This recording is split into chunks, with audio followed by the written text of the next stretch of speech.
Bom, boa tarde a todos.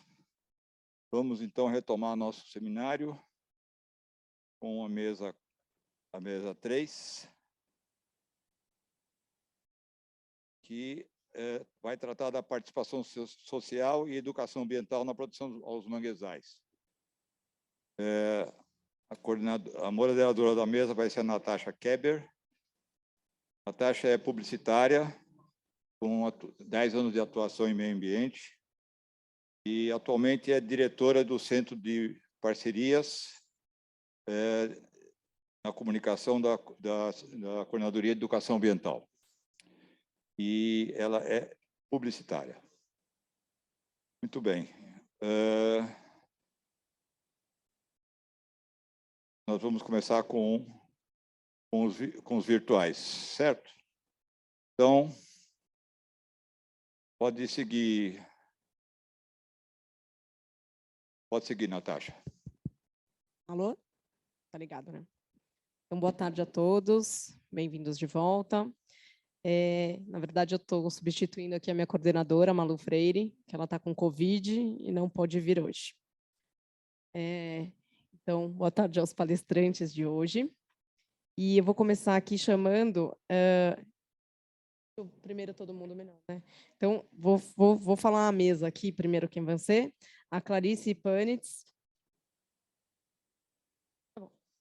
Ela é bióloga, doutora em Ecologia e Recursos Naturais, pós-doutora em Ecologia, professora titular universitária da Universidade Federal de Santa Catarina, aposentada.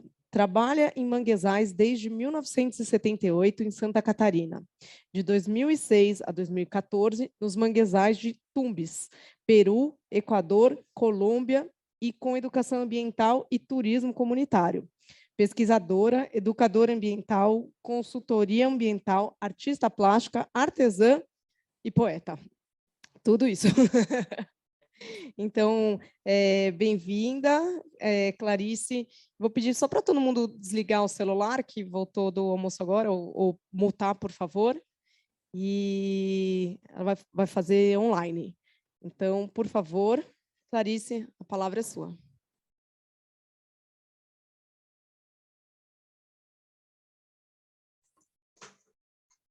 Alô, me escutam? Tá com retorno. Só um minutinho que eu vou desligar aqui o meu celular também.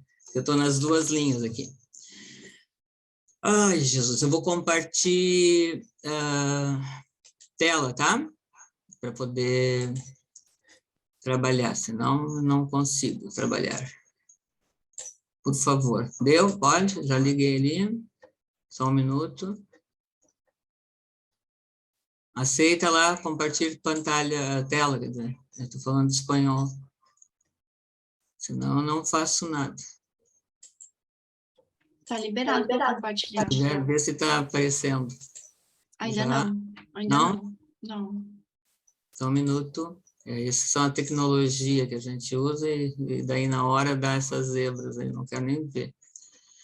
Não ainda? Não. Alô? Ainda não. Mas por quê? Ontem deu certinho, só um pouquinho. Quer que eu compartilhe aqui para ti? Uhum. Mas como é? Mas ontem funcionou tranquilo, a gente desculpe, são coisas da tecnologia, tá vendo? Que coisa séria. Eu vou compartilhar aqui para ti, tá? Tá bom, é manguezais. Eu fiquei nervosa já. Tá compartilhando ali, pera. Mas não é metodologia, Não, eu que tenho que compartilhar aqui. Espera um pouquinho, senão eu não vou poder falar. Só um minuto. Porque esse aí não é o meu... Deixa eu... Por que não tá... Tu botou compartilhar tela? Eu tinha colocado o que você me mandou. Aí, se não é esse, não... Metodologia, não. Não, é educação ambiental. Ó, eu cliquei lá, vamos ver se aparece agora. Que coisa séria isso, cara. Deu? Diz aqui Não. Então, sem ela eu não vou apresentar. Eu não posso, porque é totalmente impossível. Você consegue mandar para mim novamente ali pelo WhatsApp? Não dá, porque é muito... Eu não consegui mandar nem pelo OneDrive, é muito pesado. Só um minuto. Bom, porque ontem funcionou numa boa, por que agora não? Aqui aparece, para mim está aparecendo ali, ó, que está funcionando. Agora apareceu em modo apresentação, em modo edição. E agora? Deu? Está em modo de apresentação ainda. E daí? Então, resolve? Sim? Deu ou não? Não, ainda não. Ontem nós testamos com a Sim, Alessandra. e tinha dado certo. Hã? Não, e tinha dado certo. Você não quer apresentar dessa forma assim mesmo, então? Vai ficar um pouco menor assim, mas Mas não está aparecendo grande? Ele aparece, só que está em modo edição. Mas está dando para ver, pelo menos. Daí você vai ter que ir clicando na tela. Vou clicando na tela. Tá, não importa. Aí onde você tá, só vai clicando, mudando esse slide por aí mesmo, né, tá? Tá bom. Então tá, são coisas da tecnologia, tá vendo? Bom, boa tarde a todos. Como ela disse, eu trabalho em manguezais desde 1978, então hoje é dia da vovó, eu me considero uma vovó do mangue, já com 70 anos, né? Então, eu convido a todos para fazerem uma viagem pelo manguezal comigo. Por que educação ambiental? Não? Porque a gente precisa mudar o comportamento, tanto individual como da comunidade. Para quê? Para a gente poder reverter a perda dos manguezais no mundo e no Brasil. Porque para a gente poder cuidar, proteger, nós temos que conhecer. Então, a gente não cuida, a gente não ama aquilo que a gente não conhece. Para a gente que é biólogo, um ecologista, é muito fácil saber a importância dos manguezais por todos os serviços que eles fazem. Agora, para os políticos, para os governadores que não conhecem, eles só entendem manguezal quando a gente fala sobre o ponto de vista socioeconômico. Dentro dos vários usos do manguezal, o ecoturismo e a pesca são dos usos mais rentáveis e que a gente pode dizer ainda que pode ser sustentável. Considerando, eu trabalho desde 2006 com turismo comunitário nos manguezais no Peru.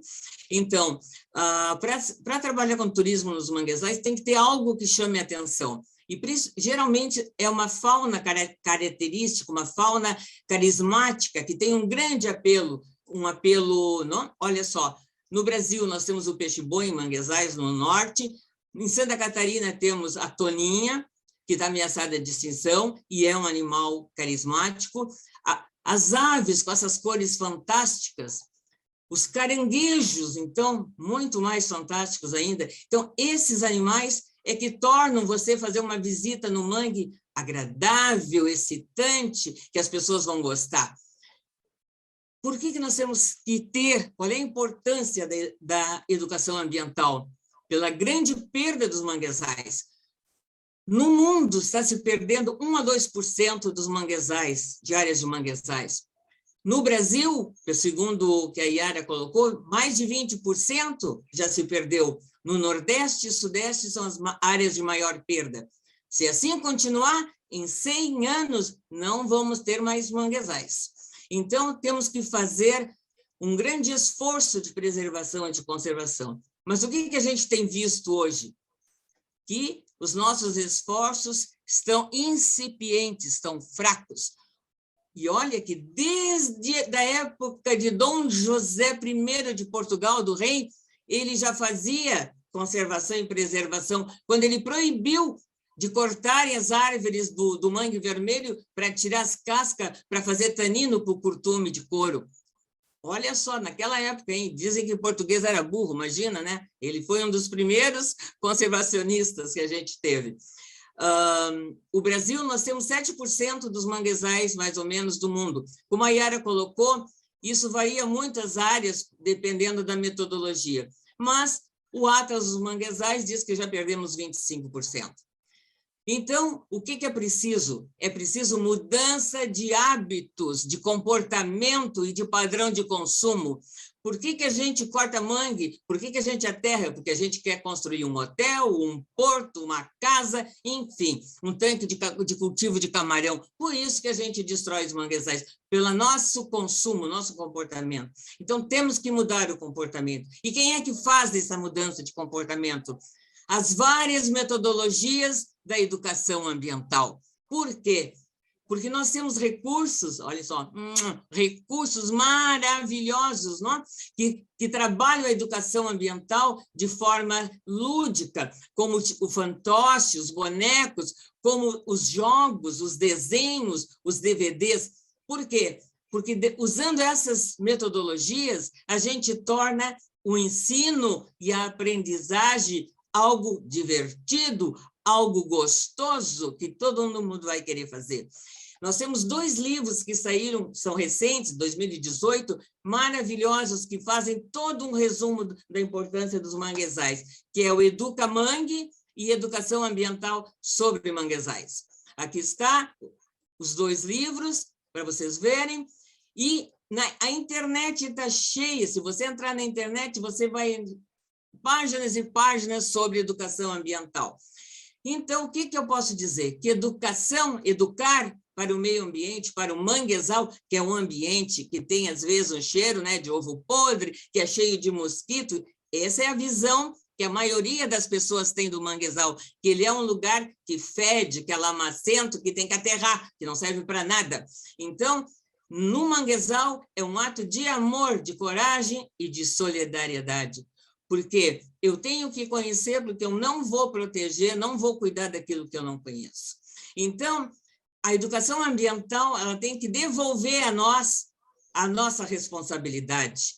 Isso é cidadania, ser cidadão, e não isso, chegar lá e jogar o esgoto, jogar o lixo no mangue. Isso não é ser cidadão. Então, a educação ambiental tem que trabalhar essa responsabilidade. E o que a gente viu? Que a educação ambiental, a gente trabalha para restaurar, para manter os manguezais e formando cidadãos mais críticos, cidadãos responsáveis. Então, é muito interessante, o próprio evento hoje diz que nós temos que estamos envolvendo as comunidades de pescadores, catadores de caranguejo. Eles têm conhecimentos etnológicos, eles têm conhecimentos populares, tradicionais, porque eles dependem do manguezal para a sua subsistência. Por isso, eles conhecem e defendem os manguezais. Então, quando a gente trabalha o termo manguezal nas escolas, ele deve ser inserido nos planos de aula, nas diversas disciplinas, na arte, português, matemática, ciências e geografia, porque a educação ambiental é transdisciplinar, não é? Mas o que a gente viu? Que a maioria dos professores, com todos os trabalhos feitos, que a maioria dos professores não conhecem o manguezal, nunca botaram o pé na lama, conhecem de livro, dos livros, dos vídeos, mas nunca botaram o seu pé na lama. Então, não conhecem realmente o manguezal. Então, nós temos, pelo tempo, não dá para apresentar, eu listei 65 métodos, metodologias, ferramentas de educação ambiental. Mas eu, como sou da área da educação ambiental lúdica, da ecopoesia, então eu prefiro falar das atividades lúdicas. Por quê? Porque é divertido, é fácil de trabalhar, emociona, não? Nos diverte, mas sensibiliza. E o que a gente viu na maioria dos trabalhos? Que tem pouco material didático, nem todo mundo... Existe o Guia dos Manguezais, maravilhoso, feito pelo Instituto Bioma, com a Iária, com o Clemente, mas nem todos têm acesso a esse material. Outros materiais, o que acontece? É muito caro, as pessoas não têm dinheiro, não está disponível, não tem dinheiro. E, muitas vezes, o professor, principalmente das escolas primárias e secundárias, não sabe usar o material, não sabe usar os recursos que eles têm, as cartilhas, os livros. E, muito importante, comunidades que dependem diretamente dos manguezais, os povos indígenas, e eles têm um conhecimento incrível, né? E eles devem ser, então, contemplados. Por isso existe, hoje mesmo está tendo várias lives, Vozes do Mangue, onde estão pessoas falando de comunidades, das pessoas que realmente conhecem o manguezal e trabalham com comunidades. Ok? Então, vejam, mas o que nós estamos vendo? Por exemplo, os jovens dessas comunidades, os índios jovens, não querem ficar no manguezal, não querem ser catador, não querem ser pescador. Então, todo esse conhecimento está se perdendo com o tempo. Mas uma comunidade ainda que mantém essa tradição são os Tremembé, em Acaraú, ok? Eles, inclusive, tem uma escola indígena Tremembé, onde justamente é passado todo o saber deles. Então, vejam, aqui são os Tremembés, eles, como têm áreas degradadas, eles fizeram viveiro de mudas, plantaram manguezal, através de cursos de capacitação, através de trabalhos. Aqui é Sergipe, que também foi totalmente destruído, ou foi feito, aterrou manguezal, como o Mário Moscatelli hoje falou no Rio. Então, o que a gente vê? Que é necessário, eu sou uma cientista, uma doutora, né? Conheço manguezais pra caramba, mas eu sempre vou buscar no popular, no pescador, no catador de caranguejo, as suas experiências para somar comigo. É isso que nós temos que fazer, somar o científico com o popular, ok? Então, e quando a gente trabalha com educação em escola, a gente tem que mostrar isso. Nós temos que levar o nosso conhecimento científico para os alunos, mas eu não posso falar esses nomes complicados, né, como o Carlinhos falou.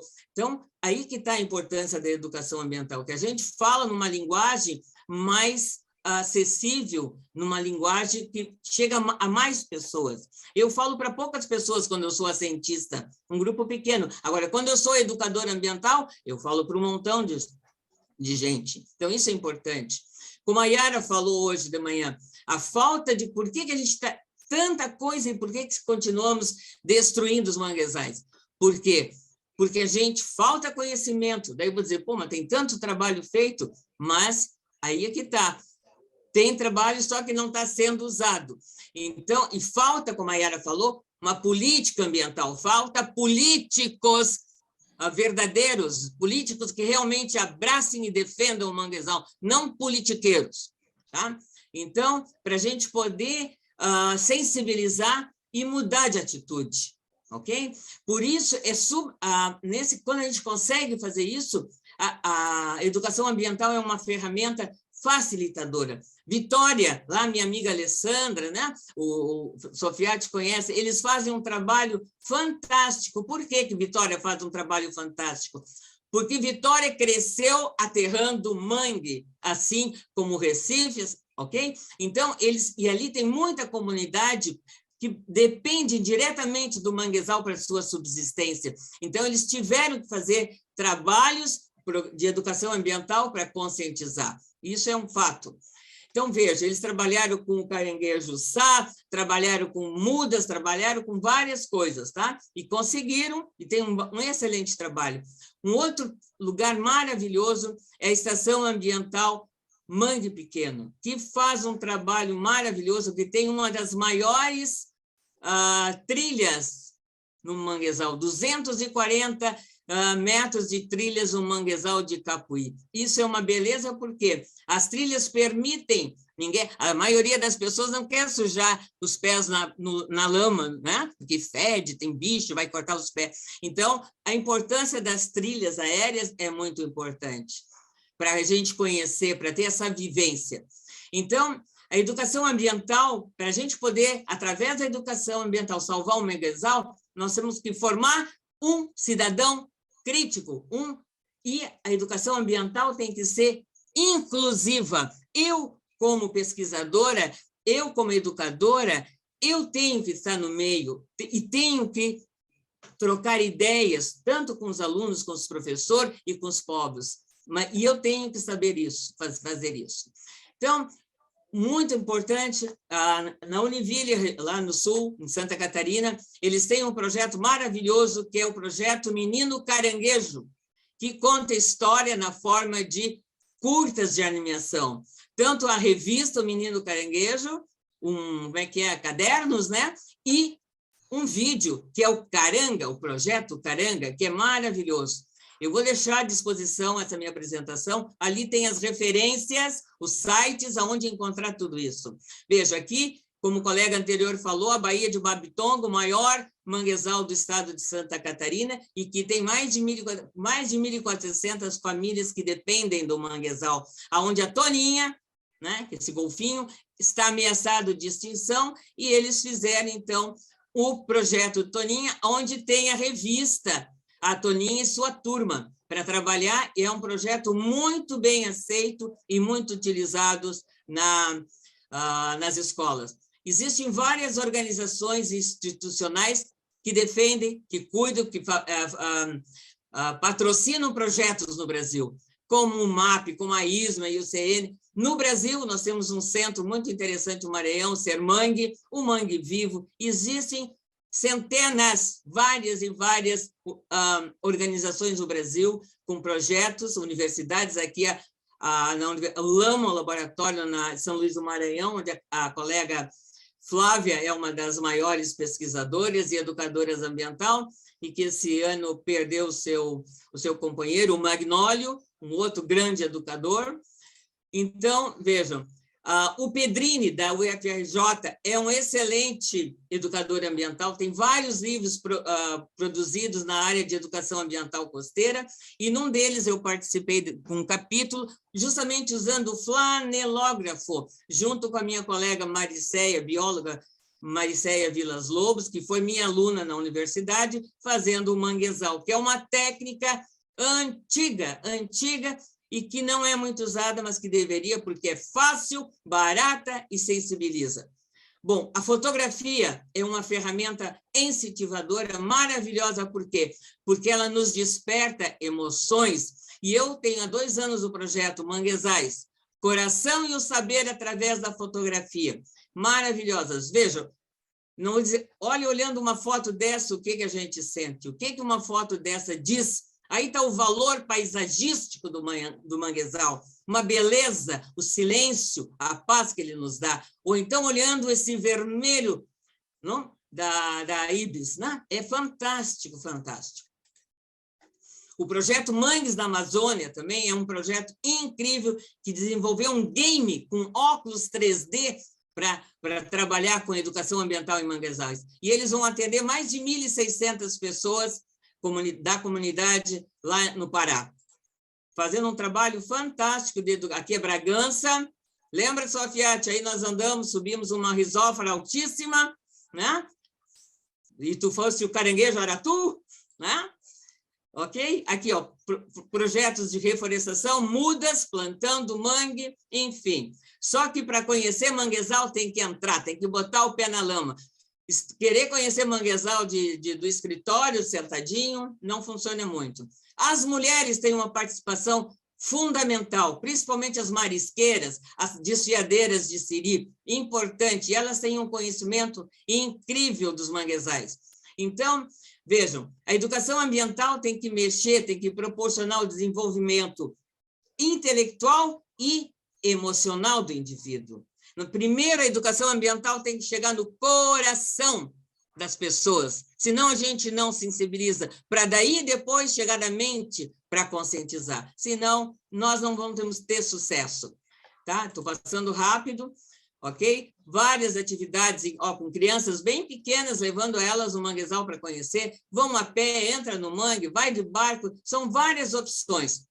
Vários trabalhos, jogos de esconde-esconde, vem vários trabalhos, vários jogos para se fazer, e os desenhos ajudaram, né, das escolas, com as crianças, a fazer o mapa, o Guia dos Manguezais. Aqui, vários projetos do Mangue, projeto Mangue é Vida, vários outros trabalhos. Eu estou correndo porque o tempo é pouco. O uso do blog como uma ferramenta, isso é muito importante. O blog, né? Eu tenho um blog, é bom quem trabalha com mangue ter o seu blog para poder divulgar o seu trabalho. E o que a gente está vendo? Que quando a gente usa ferramentas que mexem com o lúdico, teatro, vídeo, fantoches, enfim, por que ela tem sucesso? Porque ela ensina brincando. É fácil de sensibilizar as pessoas. Então, o projeto Mangue tem o game de aventura. Hoje, muito importante o uso de memes, dos memes.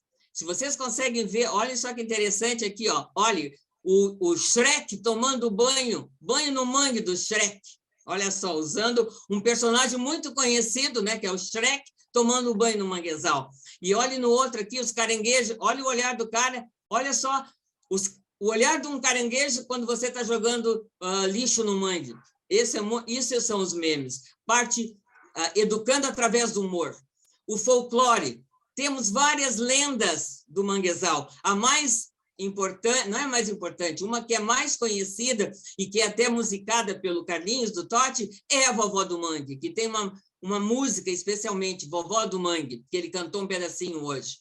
Então, aqui são algumas das lendas, né? A lenda do Ataíde, o pai do mangue, a mãe do mangue, enfim. E esse saber das lendas é muito importante. Eu faço contação de história com as lendas do manguezal. Eu tenho fantoches do manguezal para poder trabalhar com contação de história. Então, vejam, outra coisa muito importante é ter o contato, como eu falei, com o catador de caranguejo, com o pescador, porque eles têm um saber, nós temos que ter esse contato. Outro recurso muito importante, que eu gosto muito, é o filme. Daí nós temos o filme O Caranga. Ele é maravilhoso, porque ele é alegre, divertido. Depois, quem quiser, tem o site no YouTube, vocês entrem ali, vocês encontram Caranga, o caranguejo que conta tudo sobre o mangue. Tá? Filme mesmo, como Mangue Negro, Não Mangue de Mim, Mangue Beach, As Mães do Mangue, Os Pais do Mangue. Isso são filmes de curta-metragem e até de longa-metragem. Então, estamos bem, precisamos mais. Só que nós temos que diferenciar uma coisa, de educação como processo e educação, o que chamo de educação, mas que não é mobilização, por exemplo, cortar uma garrafinha e fazer um... Isso não é educação. Educação prevê mudança de comportamento. A arte, né, na educação ambiental é incrível. Hoje nós tivemos um exemplo, o Carlinhos cantando, ensinando educação ambiental através da música, mas uma famosa é a banda Chico Sainz e a Nação Zumbi, que marcaram a história e ainda continuam, apesar do Chico ter morrido, nós temos a presença deles, a banda continua. E aqui o grupo Cantarolama, que começou lá em 1994. Então, a música, a dança passa uma mensagem muito legal. E o que a gente tem que fazer? O que ela permite? Mostrar que o manguezal não é esse lugar sujo, fedido, cheio de lama. Nós temos que desmistificar o mangue como um ambiente imundo e que deve ser aterrado. Esse é o problema. Bom, hoje é o Dia Internacional dos Manguezais, então nós temos vários projetos, né? Mangueando com a Vida, o guia didático maravilhoso do manguezal, foi um trabalho incrível feito pela Yara, pelo Clemente, da USP, do Instituto Bioma Brasil. Vejam, aqui o Carlinhos de Totti, lá em Maragogipe, no Centro Mangue, na Fundação Vovó do Mangue, publicaram um livro, né, através da Petrobras, maravilhoso. O Mário Moscatelli, um batalhador incrível. Aqui o meu querido amigo Sofiati, que vai falar daqui a pouco, muito o Manguezal e a Humanidade, que tem vários e vários livros, é uma pessoa que tem, como a Yara falou, está de cabelo branco, mas tem um saber incrível, que não tem igual, né? E o Ecomuseu Natural do Mangue em Fortaleza é fantástico, o Parque do Mangue também é fantástico, que é em Recife, vejam, fizeram olha só, isso aqui é um manguezal na cidade de Recife, fizeram essa estrada aérea para não cortar o manguezal, só que esse projeto, lamentavelmente, está abandonado. Então, vejam, o Carlinhos diz assim, ó, a beleza do mangue está nos olhos de quem vê, né? Então, é esse sentimento que ele passa através da música. E uma marisqueira lá de Maragogi diz assim: apaixonar-se pelo mangue não é difícil. Eu sou feliz porque nunca enxerguei a lama fedida, porque a lama é geração de vida que sustenta muitas vidas, inclusive a minha. Ela é fantástica e ela é poeta, inclusive. A Yara disse... Clarice, você pode começar o encerramento, por favor, por causa do tempo? 3 minutinhos, tá? Então, vejam, então, tem várias coisas que a gente pode fazer, tem trilhas, tá? Eu vou terminar mesmo. Eu fui presidente do 7º ENEAM em São Francisco do Sul, o Encontro Nacional de Educação em Área Ambiental, que parou em 2004, lamentavelmente, 18 anos sem nada, uma tristeza. E para finalizar aqui, ó, deixa eu só correr aqui para vocês não me matarem. Ó, por que a gente está fazendo tudo isso? Para quem, com o quê? Para quê? Para a gente não ver isso, ó. Manguezais transformados em tanque de cultivo de camarão, para não ver manguezal sendo depósito de lixo, para não ser desmatado para construção de hotel, de portos, para não ser derrame de esgoto ou de petróleo, para nós termos isso, manguezais íntegros, preservados, cumprindo as suas funções e seu papel, para nós termos animais continuarem, não entrarem na lista de extinção, assim como o caranguejo, para a gente poder ver isso, para a gente poder ver os catadores de caranguejo, para a gente poder ver isso, não é? Então, eu tenho o maior amor pelos manguezais, eu cuido e eu conheço os manguezais, porque só assim a gente vai conseguir salvá-los da extinção, né? E temos que trabalhar, ó, em conjunto, em harmonia, e deixar pegadas que sejam somente pegadas na lama. Então, deixo aqui o meu abraço para vocês, não é? E tem ali o meu contato. Eu vou deixar, eu cortei bastante, mas eu deixo à disposição de vocês essa apresentação, e tem uma outra maior ainda, que quem quiser entre em contato, tá bom? Eu agradeço. Obrigada. Obrigada, Clarice. Uma pena não poder... 3 horas para falar. Então, é que a gente tem um horário aqui, mas uma pena mesmo. Mas obrigada por disponibilizar, obrigada por todo o conhecimento que você passou para a gente. Eu vou chamar o próximo palestrante, que é o Arthur Aristides Olfiati.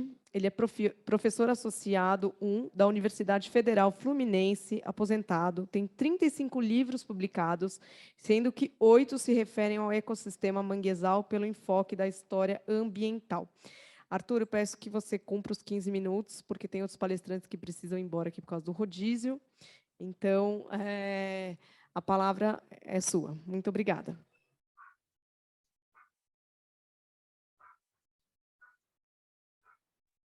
Arthur, apareceu um... Vou voltar aqui. Sim. Isso, agora sim.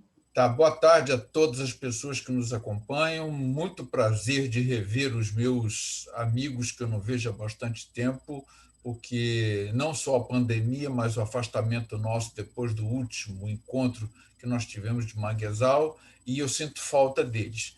Bom, como já foi anunciado, meu nome é Aristides Arthur Sofiati Neto, sou professor aposentado da Universidade Federal Fluminense, sou historiador ambiental e me dedico, desde 1991, a estudar as relações dos manguezais com a humanidade. Daí eu ter escrito esse último livro, que é O Manguezal e a Humanidade, dando um primeiro destaque para o manguezal e não a humanidade manguezal. É muito difícil fazer um trabalho nesse sentido, porque nós não temos documentos. O que nós sabemos é que a humanidade começa na África em torno de 200 mil anos, já vivendo nos manguezais e dependendo dos manguezais de uma maneira de subsistência, quer dizer, os manguezais forneciam alimento para os nossos ancestrais humanos em torno de 200 mil anos. E de lá para cá nós tivemos poucos documentos, a não ser aqueles que são fornecidos pela arqueologia, mostrando a importância que os manguezais têm na produção de alimento, não só para os animais, mas também para os seres humanos. Então, o que nós vamos ver é que o ecossistema manguezal figura muito pouco na literatura especializada, figura muito pouco nos documentos da antiguidade. Eu não sei se a Alessandra forneceu a sequência de slides que eu passei para ela e se é possível ilustrar. Se não for possível ilustrar, eu falo assim mesmo. Né? A gente... Sim. Ah, tá. Então, não tem. Os slides não estão disponíveis, né? Não, ninguém está me ouvindo. Então, tá bom. Vou falar assim mesmo. Eu imaginei que você ia pedir se fosse para apresentar, mas, enfim, não apresentei ainda. São muito poucos, né? São, acho que 12 só. Não sei se é possível colocar agora. Se não for possível, tudo bem. Lá atrás eu tenho um quadro representando o manguezal, um quadro que eu adquiri no Nordeste. Então, eu continuo, o que eu faço? Continua que eu estou organizando aqui para apresentar os slides. Ah, tá bom. Olha, então é o seguinte, se a gente for à antiguidade, as primeiras civilizações, a gente sabe que o manguezal estaria presente. A gente sabe que os manguezais estão presentes nos rios asiáticos, no Tigre, no Eufrates, no Golfo Pérsico, no rio Indus, nos rios da Índia, no rio Nilo não, porque ele desemboca no oceano, no Mar Mediterrâneo, e ali não há manguezal mais, mas no Mar Vermelho existem manguezais. E os périplos feitos pelos navegadores, árabes principalmente, egípcios, não falam dos manguezais, mas parece que eles estão presentes na medida em que era impossível evitar os manguezais quando se fazia navegação nessa época. Então, a gente encontra pequenas informações, pequenos registros de autores antigos mostrando que existiam florestas dentro d'água, mas a gente sabe que existem florestas dentro d'água na Amazônia, sabe que existem os brejos, sabe, os pântanos europeus também com florestas dentro, mas eles falam de florestas que nasciam na beira do mar. Sim, florestas como aí, esse primeiro. Antes, por favor. Acho que tem uma antes ainda. Slides.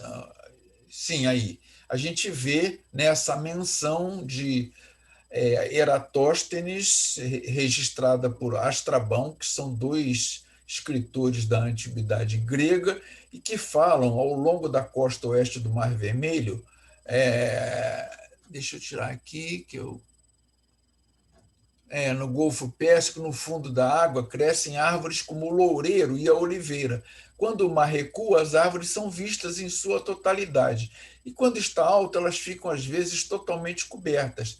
Isto é particularmente notável porque a costa atrás delas não tem árvores. Então, de que está se falando aí? De alguma floresta amazônica, de alguma floresta africana? Não, a gente está falando, eles estão mencionando um manguezal, embora não usem esse termo, mangue, né? Porque essa expressão, essa palavra só vai aparecer mesmo na expansão marítima europeia no século XV, quando eles entram em contato, quando os europeus entram em contato com vários povos do mundo e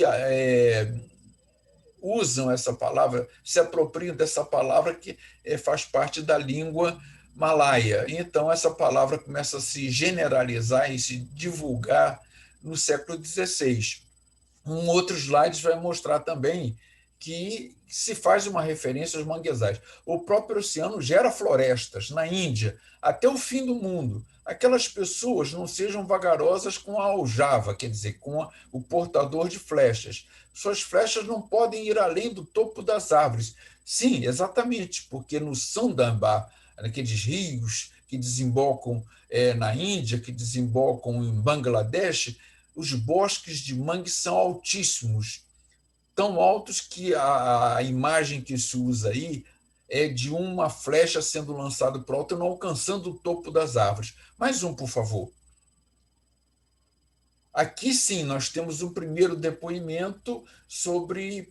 Dizem que é o mais antigo registro sobre manguezal feito no Brasil por José de Anchieta em 1562, se referindo à árvore do mangue. Então, a palavra mangue, manguezal, já começa a se difundir a partir dessa apropriação que houve da palavra entre os malaios no Oriente, no Oriente, né, em Malaca, porque ali os portugueses criaram uma possessão e tiveram contato com essa língua e adquiriram essa palavra para indicar esse tipo de planta que nasce em água salobra. Mais uma, por favor, para mostrar aqui a questão da mudança que vai se tendo em relação ao manguezal. Quer dizer, na entrada do rio Gâmbia, na África, vai sendo assim de uma banda como da outra, Chã, mas toda coberta de muito arvoredo de mangues, tão altos e grossos que, se não fora pau pesado, tão pesado,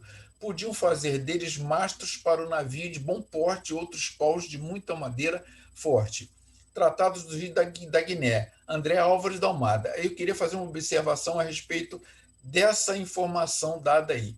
O mangue começa a aparecer, ser incorporado na economia, na periferia da economia. Não é uma árvore principal para a economia, mas é uma árvore que pode fornecer madeira forte, madeira dura, madeira que resistente, pode ser transformada em mastro, pode ser transformado em madeira para fazer casa, pode ser tirado do mangue vermelho, principalmente, o tanino para curtição de couros e fogueira, né? Para fogueira. Então, o manguezal começa a ter um caráter utilitarista, não útil, como era antigamente, mas utilitarista na medida em que ele gera lucros. Nós estamos dentro de uma outra economia, que é a economia de mercado, que está se expandindo no século XV e século XVI, da Europa para o mundo e globalizando o mundo todo. E o manguezal começa a ser absorvido por essa economia, começa a ser integrado nessa economia. E hoje nós temos um problema muito grande com o manguezal exatamente por isso, porque é uma concorrência. O manguezal concorre com uma economia de mercado que se expressa através das cidades, que se expressa através da carcinicultura, que se expressa através do desmatamento. Então, vamos que eu queria mostrar a primeira imagem, a primeira representação de manguezal no Brasil, por favor. Essa é a imagem mais antiga que eu encontrei de representação visual do manguezal no Brasil, porque os portugueses, os espanhóis eram muito bons em descrever, mas descrever com palavras, mas não descrever com figuras, com imagens. Então, aqui nós estamos diante de um exemplar de mangue vermelho, do lado dele tendo um exemplar de aninga, que é uma planta amazonense, e que se desenvolve bem no manguezal até a foz do Rio Paraíba do Sul, no estado do Rio de Janeiro. Então, essa imagem é do século XVII, é de um pintor holandês chamado Frans Post, que veio para o Brasil acompanhando o príncipe Maurício de Nassau, quando da tentativa de criação de uma colônia holandesa, tanto na Bahia e depois, no ano seguinte, em Pernambuco. Né? Então, nós podemos ver aqui, eu acho que não há dúvida a respeito do manguezal, é só ver aqui as raízes não, as ramificações caulinares do mangue vermelho. Podemos ver uma outra, por favor? Outra imagem, que são poucas aí no caso. Veja, Guilherme Piso é um naturalista pré-Linneu, né? Quer dizer, o biólogo não, o naturalista Linneu, que criou a nomenclatura binária para plantas e animais. Então, ele se refere ao mangue vermelho, ele fala da utilidade do mangue vermelho num livro bastante importante que foi escrito com informações que ele obteve no Brasil, né, das Índias Ocidentais. Ele também fazia parte do grupo de Maurício de Nassau, e ele escreveu esse livro, lançou em 1648, mostrando uma figura bastante interessante do manguezal, do mangue vermelho, aqui com seus propágulos, quer dizer, com suas sementes, né? Tendo uma liberdade maior de chamar o propágulo de semente. Mais uma outra, por favor.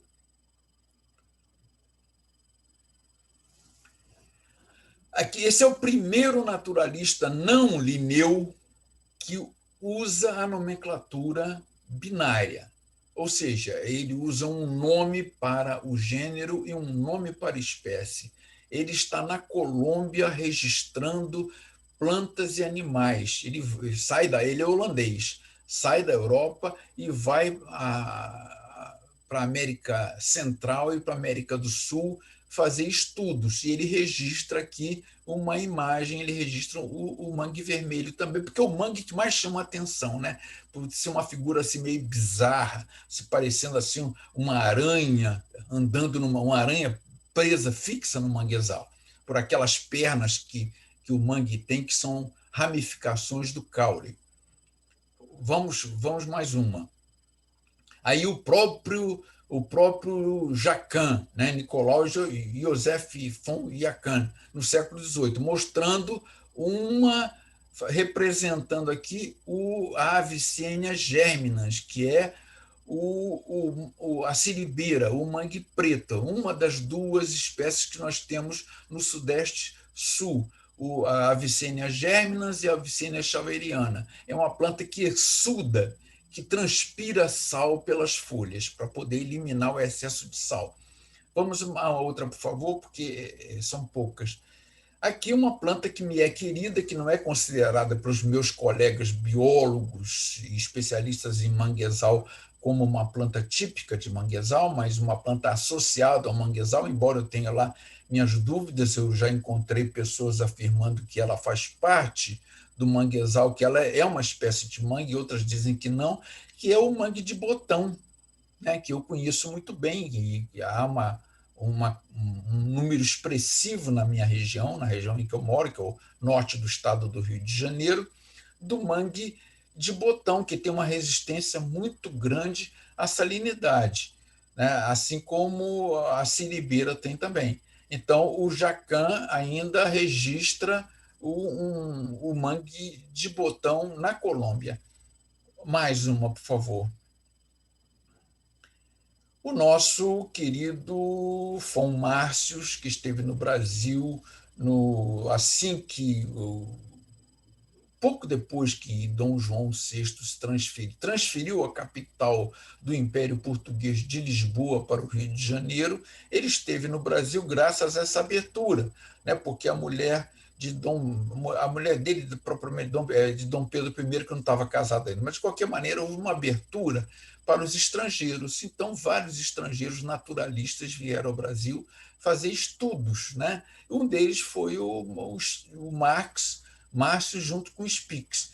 E ele faz um registro do mangue vermelho, que sempre chama atenção, né, por essas ramificações que eu falo, as ramificações do caule. Ele faz esse registro em São Paulo, né, e escreve um capítulo sobre o mangue vermelho, um artigo muito bem embasado, demonstrando um conhecimento notável para a época a respeito dos manguezais e de toda a história que vem atrás deles. Aqui já são poucos, são 2 exemplares só, ou 3 ou 4, não aparecem 2. Mas vamos adiante. Aqui nós temos o Francisco Freire Alemão, que é um naturalista brasileiro, que esteve no Ceará, numa comissão científica instituída pelo imperador Dom Pedro II, e ele faz um registro do mangue vermelho também. No manuscrito dele há o registro ao mangue vermelho e ao mangue de botão, e a outros tipos de mangue também, mas esse aí é o que mais chama a atenção, como eu disse, né? É um esboço só, não é um desenho elaborado, a gente está vendo aí, porque a figura da pessoa não é uma figura assim bem representada, mas a gente não tem dúvida quanto ao mangue, a espécie de mangue que é o mangue vermelho, por essas ramificações do caule, né, que chamam muita atenção, mais atenção que qualquer outra planta do mangue. E terminando, acredito que terminando, nós temos aqui dentro da Baía de Guanabara, a representação de um outro desenhista chamado Armando Magalhães Correia, que representou manguezais na Barra da Tijuca, representou manguezais na Baía de Guanabara, e que mostra aqui uma Baía de Guanabara que ainda era bastante salutar, não uma Baía de Guanabara sem lixo, embora ele já acusasse algumas agressões que a Bahia estava sofrendo. Então, ele faz assim, um desenho didático mostrando as 3 espécies principais de mangue. Da esquerda para a direita, o mangue vermelho, no meio o mangue branco e na direita a siribeira, que é o mangue preto, que a gente conhece também com esse nome, mangue preto ou siribeira. Então, mais um, por favor, eu acho que a gente está no final. Aqui, como o mangue é representado na arte, nós estamos aqui diante de uma escultura famosa chamada Flor do Mangue, feita pelo Franz Krasberg, que estaria completando 100 anos nesse ano, que está merecendo uma exposição em São Paulo sobre a arte dele. Ele se utilizava muito de árvores calcinadas, de árvores colhidas em áreas de desmatamento, de queimada e de destruição, para poder fazer uma defesa da natureza. E o manguezal era um dos ecossistemas que ele mais apreciava, tanto que ele morava na Bahia, na beira de manguezal. E eu creio que só. E eu diria o seguinte, para encerrar, eu diria que eu não tenho assim o mesmo... Desculpem, isso é uma coisa minha, sabe? Não sou pessimista, nem sou otimista. Eu examino a realidade e, a partir dali, eu tiro a minha posição. Eu acho que a gente está vivendo um momento muito difícil em que a economia de mercado está crescendo de tal maneira que já criou uma crise ambiental. Tem sido chamada de antropoceno, no meu entender, de uma maneira equivocada. Nós estamos no Holoceno e estamos vivendo uma crise muito grave, uma crise que envolve a atmosfera, que envolve as florestas, que envolve as espécies, que envolve os rios, que é uma crise representada pela poluição da água doce, da água salgada, elevação do nível do mar. Então, nós temos uma série de problemas. E o manguezal está no meio disso tudo. Então, eu vejo que o manguezal sofre uma concorrência desleal das cidades. As cidades estão crescendo de uma maneira desordenada em cima de áreas de manguezal. E uma vez que essas cidades se consolidam, o manguezal não pode voltar mais. Eu tenho uma admiração muito grande pelo manguezal na medida em que, se houver corte dele, se houver alguma perturbação, e deixar que não se perturbar mais a área, o manguezal volta. Mas quando existe uma cidade, não volta mais. Então, eu encontro pastagem em cima de manguezal, eu encontro lixo dentro de manguezal, eu encontro corte de manguezal, eu encontro criação de camarão dentro de manguezal e, sobretudo, cidades crescendo em cima de áreas de manguezal. Então, eu vejo que nós perdemos uma área muito grande de manguezal no mundo todo. E eu vejo que a educação ambiental ainda parece que não consegue vencer isso, porque não por problema dela não, é que as forças de destruição são muito fortes do outro lado, e a gente não dá conta de lidar com isso tudo, no sentido de proteger esse ecossistema tão importante, de forma tal que nós consigamos manter pelo menos uma área mínima boa para o manguezal. Então, é esse o lamento que eu deixo aqui nos estudos que eu continuo fazendo. Por exemplo, nós estamos enfrentando agora uma marina que quer se instalar em Cabo Frio e numa área de manguezal. Já desarraigou as árvores de mangue, já arrancou as árvores de mangue, já cortou e está alegando que ali não é área de mangue. Então, a gente encontra esses problemas não só em Cabo Frio, mas encontra na região dos lagos como um todo, encontra no estado do Rio como um todo, encontra no Brasil como um todo e no mundo como um todo também. Então, são essas palavras que eu queria deixar, que não são lá muito otimistas, não muito alegres, mas é o que eu tenho a dizer, para ser sincero. Obrigado. Obrigada, Arthur, pelas suas palavras, por compartilhar o seu conhecimento, muito interessante tudo. Agora, vou apresentar a Maria de Carvalho Tereza Lanza, engenheira florestal, formada pela Universidade Federal de Lavras. Ela tem como atividade atual gestora da área de proteção ambiental marinha do Litoral Centro, da Fundação Florestal. Ela trabalha desde 2011 com educação ambiental em Manguezal. Vai fazer uma palestra sobre uma experiência na APA Marinha Centro. Bem-vinda. Está funcionando isso? Boa tarde a todos. Eu vou apresentar para vocês o projeto do Mangue no Meu Quintal, que é uma experiência de educação ambiental voltada para o Manguezal, que é desenvolvido na região da área de proteção ambiental marinha do Litoral Centro. Não sei se eles conseguiram abrir a apresentação.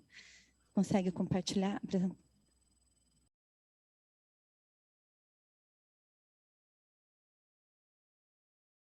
Eu acredito que o que eu vou falar aqui, muitos já falaram, a Clarice na fala dela, eu acho que as ideias e os objetivos, os valores do projeto Mangue no Meu Quintal convergem muito com o que ela trouxe, e vamos parafrasear, eu fico feliz de saber que existe tanta conversão de ideias, né, e de objetivos e anseios.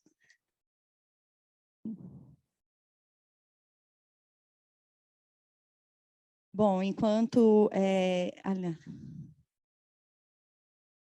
acho que é do lado.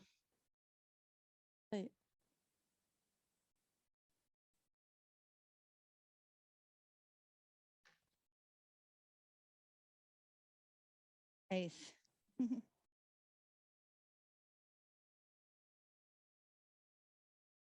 Bom, a APA Marinha do Litoral Centro é uma área de proteção de uso sustentável que é gerenciada pela Fundação Florestal e ela está presente na região da Baixada Santista. A unidade de conservação... Passa por aqui? Não. A unidade de conservação ela é um limite territorial, onde dentro desse limite, dentro desse polígono, a gente tem algumas regras, né, especiais, né? Tem umas regras diferenciadas de uso dentro desse território. Pode passar. Fazendo um favor. Essa daí é a carinha da APA Marinha do Litoral Centro. Só tem aí um polígono a mais aí, que é do Litoral Norte, mas ela fica ali na região de Bertioga até Guarujá, depois na região de Santos fica no entorno da Laje de Santos, e aí depois tem um setor Carijó, que vai de São Vicente a Peruíbe. Então, esses fragmentos dessas 3 áreas. Pode passar. Nós protegemos diversos ambientes, entre eles os manguezais, né, os animais que são associados a esses ambientes, e o nosso objetivo é garantir qualidade ambiental para a realização das funções sociais dentro desse território. Pode passar. Dentro das áreas protegidas, nós temos os manguezais. Dentro da APA Centro, não está presente os manguezais que são ali no entorno de Cubatão e Santos, por conta de ser uma área de exclusão, todo o acesso às áreas portuárias, mas os demais manguezais eles estão presentes, então são eles os de Bertioga, Manguezal do Guaratuba, Itapanhaú, Itaguaré, depois Manguezal em Peruíbe, que é o Rio Preto e Rio Branco, e em Itanhaém, que é o Manguezal do Rio Itanhaém, que tem ali o pessoal de Itanhaém, que também faz um trabalho e que estão aí também querendo fazer uma unidade de conservação que vai sobrepor e que vai ter propostas bem interessantes, né? Bom, e como foi muito falado aqui nesse espaço, essa questão do desconhecimento mesmo sobre o manguezal, tido como uma área, é uma área que tem muita polvinha, é uma área, né, que cheira ruim, né? E muitas pessoas não têm esse conhecimento dos serviços ecossistêmicos prestados pelo manguezal. E a gente tem uma pressão urbana, porque a maioria, os manguezais presentes no litoral centro, né, dentro da unidade, eles são inseridos em área urbana, muito próximo ali daquela dinâmica urbana, que tem um fácil acesso, que tem uma pressão de expansão urbana para cima desses manguezais. Então, tudo isso gera uma degradação que, por mais que para nós, que já temos uma sensibilidade para isso, a gente já percebe isso, mas para muitos é uma degradação silenciosa, né? Ela vai e muitos nem percebem, e aí é um grande perigo, né? É um grande perigo e é um problema para a unidade. Então, quando a gente olha um problema, a gente tem que buscar a solução, né? Então, diante deste problema, pode passar, olhando para as diretrizes que a própria instituição ela traz, do que ela entende que é educação ambiental, né, de ter perspectivas transformadoras, de trazer o engajamento individual e coletivo, de promover diálogo, né, de olhar para o problema e de trazer as soluções para problemas, ter a unidade como espaço de ensino-aprendizados, foi que surgiu o projeto Mangue no Meu Quintal, pode passar, que é um projeto focado em protagonizar a comunidade que mora do lado do manguezal como a grande protetora desse ambiente.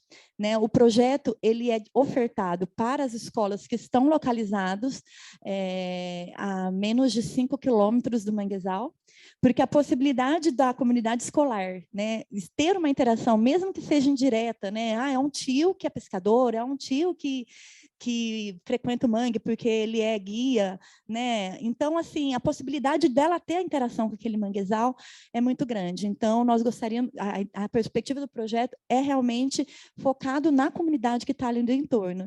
E tem esse sonho, né, de ressignificar o olhar através da educação. Então, ela acredita muito no poder transformador da educação e dele extrapolar o muro da escola e fazer com que a escola cumpra o seu papel social de transformar, né, e ressignificar o olhar da comunidade acerca do seu ambiente e da forma que ele lida com o seu ambiente. Então, é um projeto voltado para professor.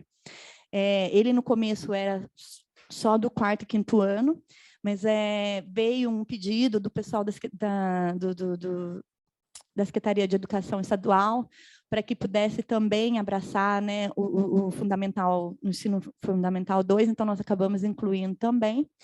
E ele tem um objetivo de, vai muito na linha do que a Clarice falou, através do ensino formal,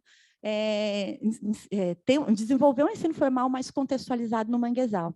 A gente não é um projeto à parte. Vamos chegar lá, o projeto tem projeto de leitura, tem projeto de culinária, tem projeto de história, né, por exemplo, de forte ou de alguma coisa, é um projeto a mais. Não, é um projeto que integra. Então, o professor ele já tem que ensinar as habilidades do BNCC. Então, como eu posso ensinar a habilidade do BNCC tendo como pano de fundo o manguezal? Então, como que eu posso ensinar que 2 bolas mais 3 bolas é 5 bolas? Então, eu posso usar terminologias do manguezal para ensinar questões que são formais, uma interpretação de texto em cima de um texto de manguezal, um problema de matemática em cima das legislações que são aplicadas aos recursos pesqueiros, né, ou a outros regramentos que existem, velocidade de manguezal, por exemplo, de embarcação. Então, nós trazemos uma série de propostas de problemas matemáticos, trabalhando bastante com regras que são aplicadas pela unidade para que já cresça sabendo, olha, tem regra, se eu quiser usar esse ambiente, eu posso usar até X, que eu vou conseguir ter aí um uso que eu permita usar, mas que eu dou tempo daquele ambiente se recompor daquele uso, né? Pode passar. Esse projeto também, ele atende uma série de ações presente em diversos programas do plano de manejo. Ele é um projeto integrador, porque quando ele foi concebido, olhou-se para todos os outros projetos que a prefeitura e o que as pessoas, né, os gestores municipais precisam desenvolver e prestar conta. Então, como não são mais uma carga, como integrar ao que já é solicitado, né, e potencializar isso? Então, ela é totalmente alinhada às diretrizes do Programa Município Verde Azul, da cultura oceânica, né, ao programa, obviamente, da educação ambiental da Fundação Florestal, do Programa Estadual de Educação Ambiental, atualmente do PSA Mar Sem Lixo, da ODS 4, da ONU Meta 4.7, que trata justamente dessa questão voltada à qualificação do professor para essas questões. Pode passar. E aí, assim como a própria Clarice falou, né? Então, eu não vou fazer lá um brinquedo de um tema de manguezal e vou achar que eu estou fazendo educação ambiental. O projeto não acredita nisso. Ele é pautado na continuidade e na transversalidade.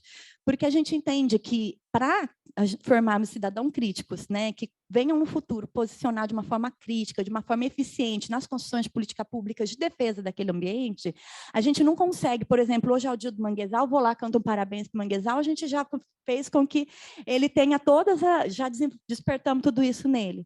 Não, a gente entende que é um processo, né, que a gente tem que sensibilizar, né, quebrar aquela casca, porque às vezes a gente sabe tudo, né, e aí a gente não está aberto às novas informações. Não, eu sei tudo, então não precisa saber nada disso.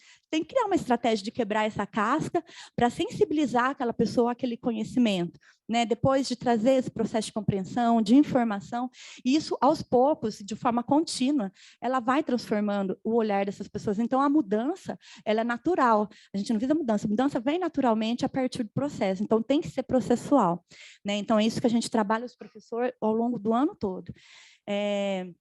E na transversalidade. Então, está presente, tem propostas de artes, propostas no conteúdo de português, matemática. Então, nós temos, junto com a Secretaria de Educação, ela vai pautando no tempo o que está ensinando em cada série, e as atividades são desenvolvidas de modo, tipo, em abril, que eu vou estar trabalhando a lama do manguezal, vai estar trabalhando o que eles precisam trabalhar da habilidade deles, mas tendo como fundo de lama. Então, um outro ponto são os temas que são trabalhados ao longo do ano. Como que a gente chegou nesses temas? Fizemos sorteio e tiramos temas? Não. Os municípios, eles têm um calendário ecológico. Então, todos eles têm um calendário, uma lei municipal, que eles são obrigados a desenvolver temas de calendário ecológico, tanto no âmbito social quanto no âmbito escolar. E é uma obrigação que o professor também tem que desenvolver. Então, além de desenvolver a habilidade do BNCC, ele também tem que trabalhar umas datas ecológicas. Nós pegamos as datas que eram comuns nos municípios que nós trabalhávamos, vimos o que era tema, que era padrão, e aí isso determinou cronologicamente ao longo do ano quais temas nós iríamos trabalhar ao longo do projeto. Então, em março, que trabalha água, nós temos todo um conteúdo voltado para a mágica da água salobra. Em abril, que é o Dia da Terra, né, a lama. Em maio, que é o dia de recepção, então o município de Peruíbe, por exemplo, ele tem uma data que é a recepção das aves migratórias, que quando elas chegam no nosso território, né, elas vão para as praias e para os mangues. Então, ela acabou entrando no mês de maio. Em junho, a trama do manguezal, que é quando se comemora a Semana do Meio Ambiente, o Dia do Manguezal hoje. Então, ela trabalha o manguezal além do paisagismo, né, como a Yara falou. E é um capítulo que fala muito sobre essa questão das cadeias, como se relaciona, como que a trama pode virar dramas, os cuidados, os impactos. Em setembro, quando se comemora o Dia das Árvores, aí entra a questão das árvores do manguezal, né, o mangue. E em outubro, o estuário berçário do mar, quando é o Dia do Mar, e tem alguns municípios que têm a data do habitat, que acho que é Itanhaém.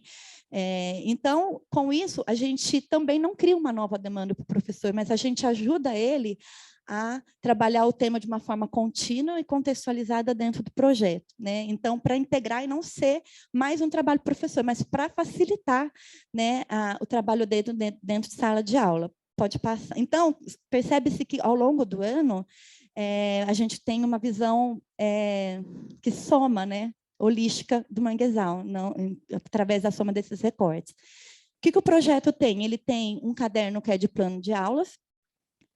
Esse caderno de plano de aulas, ele traz lá quais as habilidades do BNCC que trabalha, e quem que faz esses cadernos de plano de aulas? São os núcleos de educação ambiental, os centros de educação ambiental, são as instituições não governamentais de defesa do mar, que têm experiência com educação ambiental, que já fazem essas atividades de forma lúdica, então eles emprestam para a gente essa metodologia. Então, a Milene está aqui, o Núcleo de Educação Ambiental de Bertioga, ele é um grande colaborador, o CEA de Itanhaém é um grande colaborador, o Projeto Albatroz, o Aquário de Santos, o Orquidário de Santos, a Secretaria de Educação o Centro de Educação também de Guarujá também apoia, o Gremar também. Então, ele sistematiza aquelas atividades que eles fazem com as crianças, que já testaram, que deram certo, que vê que as crianças adoram e realmente assimilam o conteúdo que foi apresentado, e eles sistematizam para a gente no plano de aula. O material de consulta, ele vem para atender uma angústia que nós temos dentro da unidade muito forte. Nós recebemos um monte de projetos de pesquisa aqui na unidade, para a gente era muito angustiante ver essas pesquisas paradas nas prateleiras da biblioteca. Então, nesse caderno, a gente convida esses pesquisadores que estão fazendo pesquisa no território, nos manguezais ali do Litoral Centro, e fala assim, agora você vai traduzir na linguagem do professor. E aí, esse material de consulta é toda a transposição pedagógica das pesquisas da unidade para ela sair dos muros da unidade, ganhar e entrar para a escola e extrapolar também o muro da escola. Então, é a pesquisa acessando a comunidade. né? Então, é a ponte que a gente está conseguindo fazer. Então, quem faz esses cadernos são as universidades, os pesquisadores que atuam no nosso território.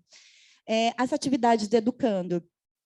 Se o professor ele tem alguma dificuldade de como, de repente, desenvolver aquela atividade, então ele já pode imprimir, tem algumas atividades prontas, né, de problemas de matemática, de interpretação de texto, até desenho de colorir, né, dependendo a professora vai apertando de acordo com o nível da sala.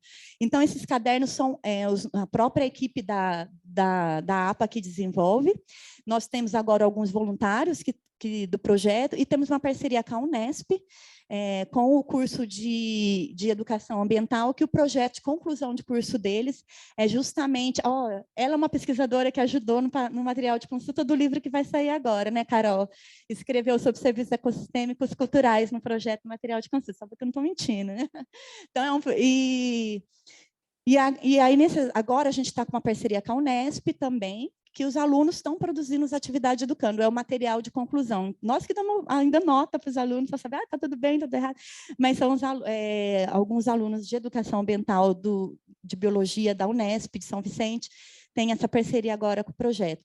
Todo esse material ele é disponível dentro dessa plataforma que é a Google Sala de Aulas, que ele também está inscrito no projeto, está falando para ele que precisava assistir e acessar lá para ligar que ele assistiu.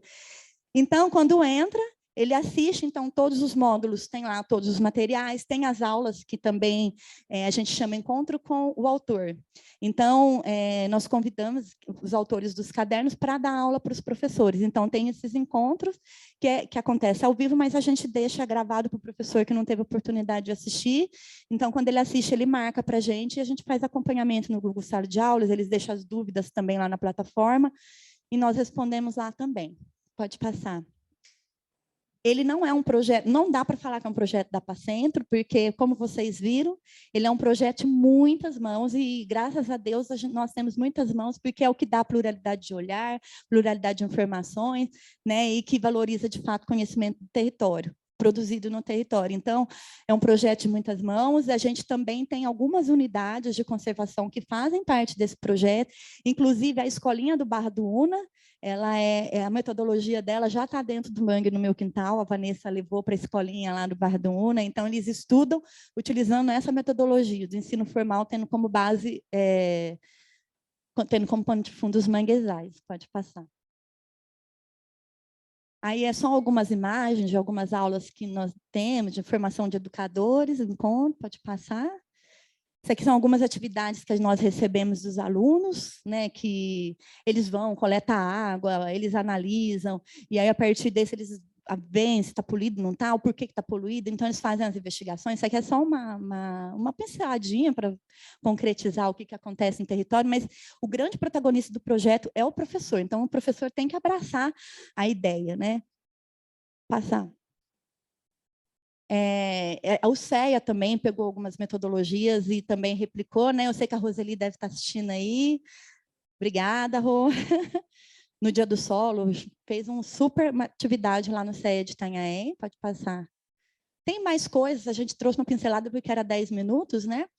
Isso daí também, a gente também participa de outros projetos que ocorrem no território, e alguns que nós participamos recentemente, né? Participando do curso de professores de Bertioga, do curso de férias do Aquário, com o material do projeto. Pode passar.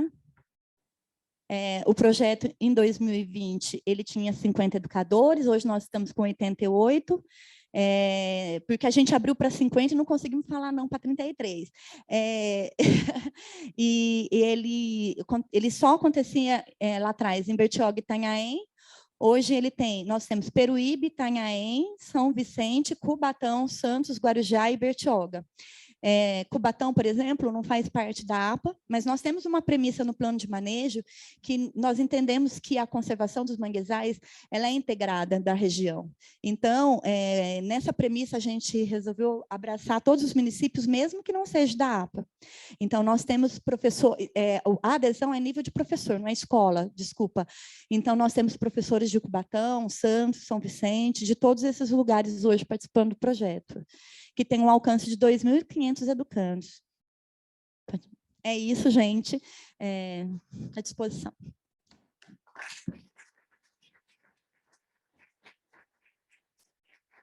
Obrigada, Maria, por essa explanação, por esse lindo trabalho que vocês fazem. Eu vou passar para o próximo participante aqui. Posso falar só um pouquinho? Só para complementar, eu não posso deixar de falar que toda a experiência que a gente tem, que nasceu desse projeto, ele veio do projeto Barca Escola, que eu acho que até merecia estar aqui hoje nessa mesa redonda, porque é um projeto maravilhoso que já atendeu mais de 10 mil crianças. Quantas crianças, Milene?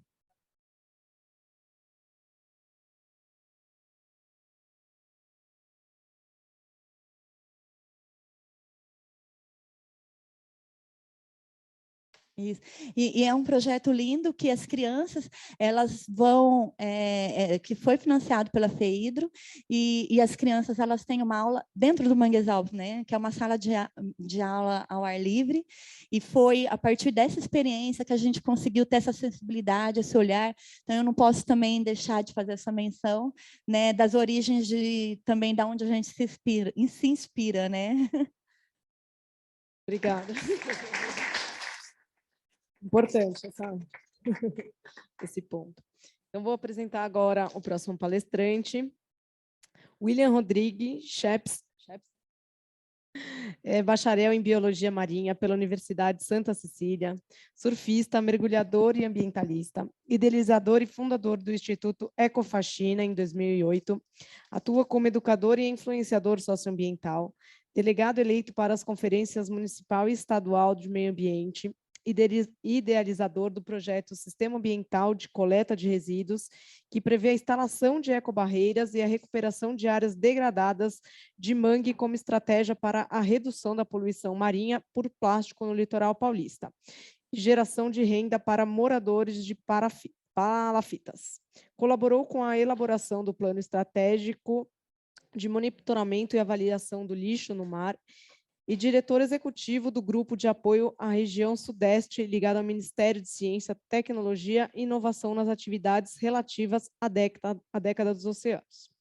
A palestra será sobre recuperação de manguezais da Baixada Santista, com geração de renda e combate à poluição marinha. Bem-vindo, a palavra é sua. Boa tarde, prazer estar aqui pelo convite, agradeço bastante aí o convite da CIMA, né, da CETESB, da HC2, Agência Ambiental. Para nós é uma grande honra aqui estar presente, poder falar um pouco do projeto do Instituto e esse projeto, né, que a gente vem discutindo, principalmente com a Prefeitura de Santos, já há alguns anos, desde 2009, e como um processo administrativo dentro da SEMAN desde 2017. Gostaria de agradecer também a presença aqui da minha equipe, aqui as pessoas que estão aqui, vieram comigo hoje, o professor Fabião, a Regina, o Miguel Pompeia, a Kelly também, nossa jornalista, que agora está trabalhando com a gente, e também a presença aqui do capitão Vilfredo, que veio prestigiar também o evento, a Ana Paula, do Irapa, também é uma grande parceira do Instituto. A gente está recebendo aí uma consultoria que está sendo de grande proveito para o Instituto rever seus processos, né, se aprimorar. Então, eu agradeço muito a presença de vocês hoje. É um projeto, né, que nasceu em 2009, nós ainda alunos da Unisanta, né, de Biologia Marinha, e contar um pouquinho, né, é um pouco ligado à minha trajetória, né, que eu cheguei em Santos para estudar Biologia Marinha na Unisanta. O intuito era trabalhar com recifes de corais no sul da Bahia, sempre foi minha área, né, de interesse maior no ambiente marinho. Eu mergulho com meu pai desde muito cedo, o arquipélago de Alcatrazes, Montão de Trigo, as ilhas, então o ambiente recifal sempre foi uma paixão para mim. Mas conhecendo a região de Santos, né, as praias de Santos, eu acabei notando, né, essa questão da presença do resíduo sólido na faixa de areia, diferente de outras praias daqui do nosso litoral, pela quantidade, né, e a necessidade de entrar a limpeza mecanizada, né, com tratores e caminhões na praia. Isso me chamou muita atenção quando eu cheguei a Santos, comecei a morar em Santos. E tentei entender, né, de onde vinha esse tipo de resíduo. Eu percebi que a população em Santos relacionava muito ao porto, né, e ao paulistano, ao paulista, como muitos em Santos se referem, né, ao paulista que vem e polui. E eu chegando de São Paulo, parecia que eu estava chegando e poluindo mais ainda. E percebi que aquele resíduo tinha uma característica domiciliar, né, uma origem domiciliar, e que pouco se falava da questão social que acaba acarretando esse impacto que a gente percebe na faixa da orla, né, da praia, os costões rochosos, nas ilhas. Então, por volta de 2008, eu cheguei em 2006 em Santos, por volta de 2008 eu conheci o professor Fabião, que me conheceu na praia, a gente organizando ali um campeonato de surf, onde a inscrição era a coleta de resíduos nas praias, e eu questionei isso, ele falou, pô, você precisa conhecer a Zona Noroeste, ele me levou para aquela região, não sabia nem que Santos tinha morros, né? Vi que os morros dividem a cidade, do outro lado você tem uma cidade com características peculiares daquela região, e que o próprio santista desconhece muito daquela área, né, da Zona Noroeste de Santos, principalmente a parte mais da periferia ali, que compreende a zona da margem do estuário, ali onde o manguezal está presente, né? Pode passar. Passa. Então, em 2008, nasceu esse projeto, pode passar por aqui? Nasceu o projeto Sistema Ambiental de Coleta de Resíduos, que prevê, né, a recuperação desse ecossistema, formando uma frente de trabalho com pessoas da comunidade, né? A gente entende desde aquele momento da fundação do Instituto, a gente começou com as ações voluntárias, trazendo à tona essa problemática, tendo em vista que, pesquisando na internet, a gente não achava muitas referências, né, de imagens, fotos sobre a questão social, né, relacionada aos impactos ambientais, e com as ações voluntárias a gente começou a trazer à tona, a comunidade nos conheceu. Aqui fala um pouco da região, né, dos manguezais no entorno do Estuário de Santos, e mostra, né, que essa região vem sofrendo aí bastante pressão, né, devido às ocupações irregulares, né, ao crescimento urbano. Pode passar?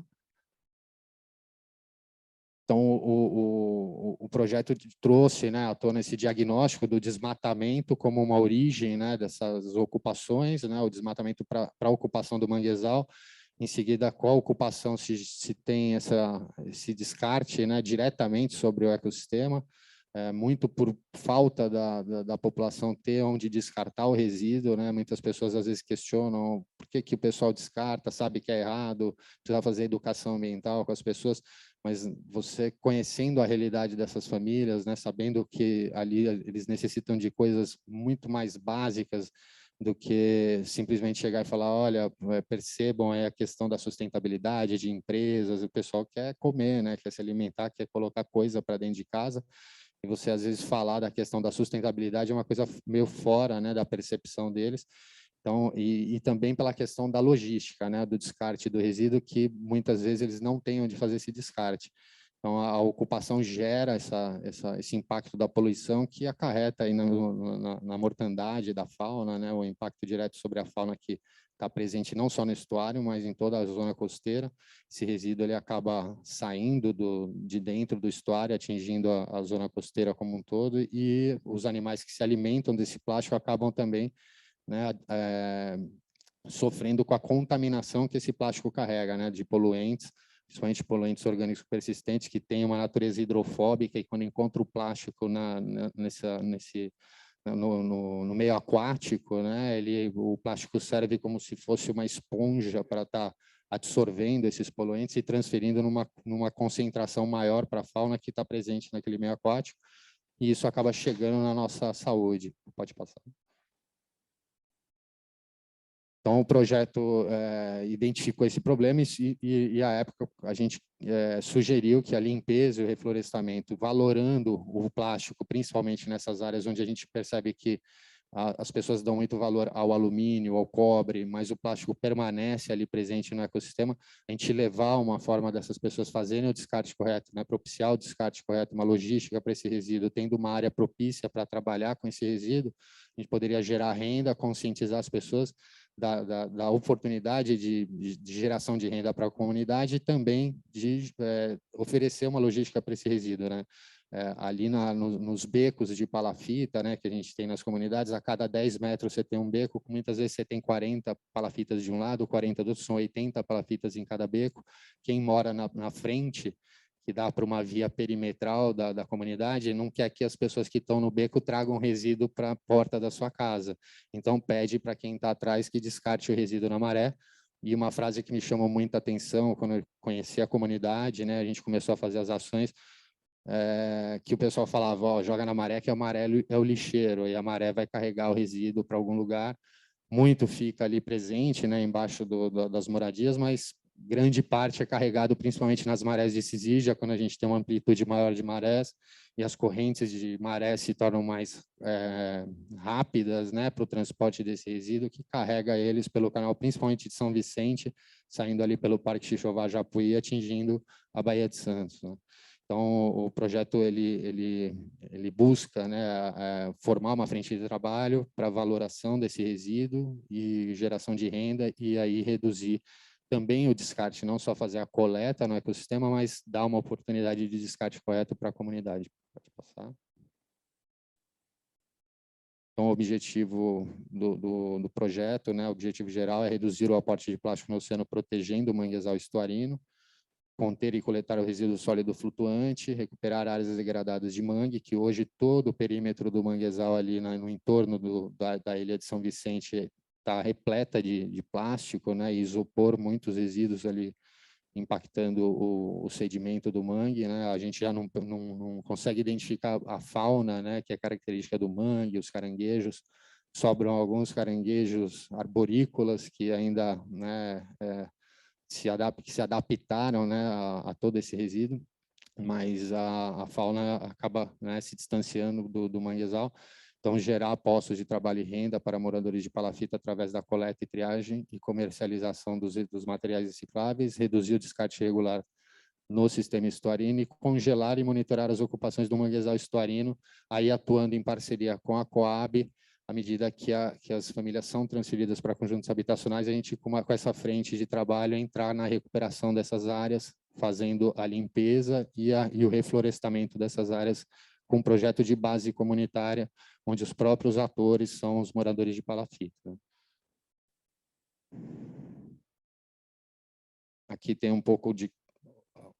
Na verdade, esse mapinha ele é um GIF animado, né? Ele mostra as correntes de superfície no estuário, então, mostrando como se dá a hidrodinâmica estuarina, a saída de resíduos sólidos, principalmente nas marés de Cisígia, né? Lua nova e lua cheia. Esses resíduos saem diariamente pelo canal de São Vicente, principalmente, e pelo canal de Santos do Porto, algumas comunidades presentes na margem do Guarujá. Ali a gente tem a Prainha, o sítio Conceiçãozinha e a Santa Cruz dos Navegantes, Pouca Farinha, né, que são comunidades presentes no canal do Porto e que também descartam muitos resíduos, mas a grande quantidade de resíduos que sai para a Baía de Santos hoje tem origem na porção interna ali do Largo da Pompeba, onde a gente tem uma intersecção ali entre os municípios de Cubatão, São Vicente e Santos, com bastante comunidades ali que formam um conglomerado ali, o Dique da Vila Gilda, Sambaiatuba, Cacheta, Pissarro, São Manuel, Vila dos Pescadores, o Alemoa, né? Então depois pega ali o México 70 e tudo isso sai pelo canal de São Vicente, atingindo a Baía de Santos. Pode passar. Então o projeto ele tem uma abrangência em duas fases. Uma fase seria o canal de São Vicente, iniciando pelo Largo da Pompeba, e a fase 2 no canal do Porto. Pode passar. O regime de trabalho é o cooperativismo, então a formar uma frente de trabalho com moradores da comunidade, fazendo essas limpezas diárias, aí trabalhando com a instalação também de ecobarreiras. Pode passar. Isso aqui também seria uma forma da gente remunerar. Muitos pescadores estão ali presentes nas comunidades de palafita também, que poderiam estar trabalhando. A gente já tem mapeado, a gente tem alguns atores que são mais propícios a fazer esse trabalho no manguezal, que já tem, né, já atuam, já conhecem melhor o manguezal. Tem muita gente que mora na palafita, mas não tem uma proximidade com o próprio manguezal. Mora lá, mas mora sem conhecer de fato o manguezal, sem transitar pelo mangue, entra só pelos becos e sai, vai para a cidade, faz supermercado, volta para casa, como se fosse uma moradia comum, mas muitos ali já estão acostumados ao mangue. A gente conhece muita gente que trabalha com embarcações, né, que eles constroem ali, atuam com a pesca também, e poderiam fazer esse trabalho dentro dessa cooperativa, que seria uma cooperativa com foco na coleta em área natural, né, mas também fazendo um trabalho dentro da comunidade. Pode passar. alguns serviços ecossistêmicos, que já foi bastante falado aqui. O manguezal ele fornece e presta diversos serviços que estão diretamente atrelados à qualidade de vida de toda a população que mora aqui que mora lá na região da Baixada Santista, principalmente no entorno ali do estuário de Santos e São Vicente. Pode passar. Aí o equipamento que a gente estaria utilizando principalmente para, né, fazer a contenção desse resíduo sólido próximo dessas fontes poluidoras seriam as ecobarreiras, são barreiras de contenção superficiais, muitas vezes já utilizadas aí no Porto de Santos, no abastecimento de navios, né, para uma prevenção de derramamento de combustível, de óleo. Então, também é utilizada para a contenção do resíduo sólido flutuante, pode passar, para que a gente possa fazer a coleta do resíduo no mangue, né, limpar essas áreas de mangue que hoje estão com camadas e camadas de isopor e plástico, e as ecobarreiras impedirem que esse resíduo chegue novamente. A gente teve domingo fazendo uma ação com aproximadamente 25 voluntários, conosco ali devia ter uns 28 voluntários, e tiramos mais de 600 quilos de resíduos, sendo a grande maioria plástico e isopor, que é um grande volume. E esse resíduo a gente via a maré subindo e chegando tudo de novo com a maré, e os voluntários falando, mas a gente limpou e vai ficar sujo de novo? Eu falei, vai, daqui 2 dias já vai estar igual. Mas a maré sobe sempre, sobe 2 vezes por dia, essa maré sobe e traz o resíduo. Então, é um trabalho que necessita desse equipamento, que são as ecobarreiras, para que a gente possa recuperar as áreas de mangue e não deixar que mais resíduos entrem, né? E áreas onde as famílias são transferidas para conjuntos habitacionais, a gente promover a recuperação do mangue e impedir que resíduos pesados, né, afetem a fixação dos propágulos, né, das plantas jovens, porque são colchões, né, tábuas, madeiras, né, caibros de palafita que vêm e arrancam, né, os propágulos, as plantas jovens. Então, trabalhar diariamente com as ecobarreiras e com a limpeza dessas áreas de mangue, pode passar. E aí a gente tendo as bases operacionais, que em Santos a gente já vem mais avançado nessa questão da cessão de uso de área. A gente teve o projeto, ele tem o apoio da comunidade, que com a prefeitura a gente vinha visitando diversas áreas, primeiro no dique da Vila Gilda, depois no Ilhéu Baixo, ali, que é uma área também próxima ao dique da Vila Gilda. E aí, com as obras da ponte que foram feitas ali, ligando a Zona Noroeste com a Via Anchieta, passou para o São Manuel, e essa área no São Manuel, a comunidade já sabia que ia haver a transferência das famílias para o conjunto habitacional. O Rio São Jorge, que é um rio que margeia aquela área onde haviam as palafitas, foi um rio que foi dragado, então tecnicamente ele propicia esse trabalho diário com as embarcações. Muitas áreas na margem estuarina têm bancos de sedimento que com as embarcações você não consegue acessar, com uma maré variando já intermediária, né? Você já não consegue acessar com a embarcação. Com essa base operacional no São Manuel, a gente já vem com a Prefeitura e o Ministério Público atuando, né, junto a própria prefeitura, né, para que a parte dessa área que foi desocupada seja cedida para a instalação dessa base operacional. Isso o Ministério Público chancelou, enviou para a Justiça homologou, retornou para a prefeitura, para que a gente possa ali implantar essa base operacional e começar a fazer o trabalho com a comunidade. Pode passar. E na comunidade trabalhar com a coleta também, né, oferecendo essa logística do resíduo para que a comunidade possa fazer o descarte sem jogar na maré, levar para o galpão como um ponto de entrega voluntária do resíduo, onde os próprios atores da cooperativa que moram na comunidade vão sensibilizar os vizinhos, né, os parentes, os outros moradores, para fazer a separação do resíduo e ter uma coleta seletiva na comunidade. Pode passar. E aí entrar com o reflorestamento, que foi uma coisa no projeto que o Ministério Público também entendeu como uma carência, né, naquilo que ele busca junto às prefeituras, que é exigir a recuperação da área após a transferência das famílias para conjuntos habitacionais. A gente vem conversando bastante com a comunidade, teve uma área que ficou até congelada ali para a gente recuperar por muito tempo, mas a gente precisava de ajuda para retirar muitos resíduos ali que são mais pesados. Tem barracos que tem piso frio dentro, então houve um incêndio, aquele piso frio caiu, muito concreto, para retirar a gente não conseguiu, mas eles seguraram durante 1 ano aquela área para a gente, o pessoal da comunidade, sem ocupar novamente, prevendo essa recuperação de base comunitária com a comunidade, né? Promovendo, né, a recuperação do mangue com o plantio de mudas e propágulos. Pode passar. Então, aqui um mapeamento, né, das áreas de ocupação aqui no Estuário de Santos, onde a gente tem aí comunidades de palafita, as áreas em verde, áreas que estão totalmente tomadas por resíduos aí na franja do mangue, então que necessitam de uma limpeza, da retirada desses resíduos, e as áreas em amarelo que a gente já pode promover, como o Mário Moscatelli, né, que esteve apresentando aqui no Rio de Janeiro, promover essa recuperação já de forma imediata, né, fazendo o plantio de mudas, mas atuando com as ecobarreiras, impedindo que esse resíduo, né, impeça o desenvolvimento do mangue. Pode passar. Pode passar. Então, essa é a área da base operacional de Santos, onde a gente tem a autorização já dentro desse projeto, dessa área cedida para a CETESB. Esse é um mapa criado para a CETESB, não, pela Coab. Esse é um mapa feito já pela Coab, plotando ali, né, a área do galpão, para que a gente possa instalar esse equipamento e ele sirva de base operacional. O projeto já foi aprovado em chamamento público pela SEMAN, a gente já tem a sessão de uso de área pela CEDURB. O que falta agora é uma consulta protocolar à CETESB, que houve uma negativa da CETESB regional lá de Santos, que a gente agora está buscando reverter essa negativa, né, de que a negativa se deu que o equipamento não está atrelado à recuperação ambiental, a função de recuperação ambiental, tanto as ecobarreiras quanto o próprio galpão, e o IBAMA deu o parecer favorável, e o próprio parecer favorável do IBAMA, você lendo o parecer favorável do IBAMA, já justificaria o parecer favorável da CETESB. Então, acho que me falaram que são muitos processos lá, então pode ser que ele tenha visto a galpão, mangue, não pode e tal, não. Então, a gente está entrando com a SEMAN para uma reunião com técnicos da SEMAN para que a gente reverta essa negativa da regional da CETESB lá da Baixada Santista. Pode passar. Agora, bem rapidinho, como seria essa transformação da área? Era uma área ocupada, onde a gente promoveria a recuperação da margem de mangue. Essas famílias já foram retiradas, transferidas para um conjunto habitacional Santos Ó, em Santos mesmo. Pode passar.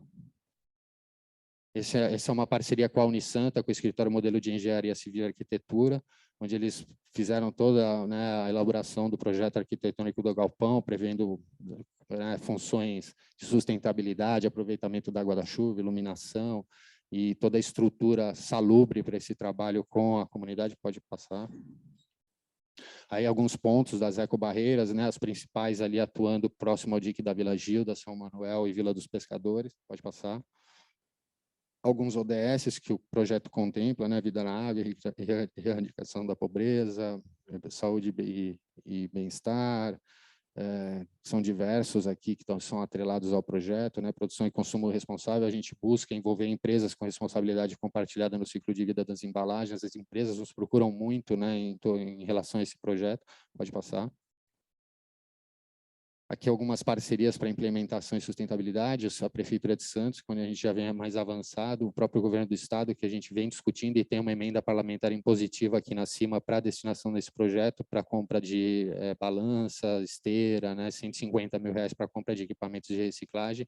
O Instituto Oceanográfico, que é um parceiro técnico-científico do Instituto para a instalação das ecobarreiras, a Unisanta na parte do Núcleo de Pesquisas Hidrodinâmicas da Unisanta, a Terracom, que é um parceiro estratégico para a gente fazer esse trabalho com resíduo, o LEED Sustentabilidade, que vem fazendo um network com empresas aí em torno dos investimentos, né, privados para o projeto, e a comunidade do Jardim São Manuel. Pode passar.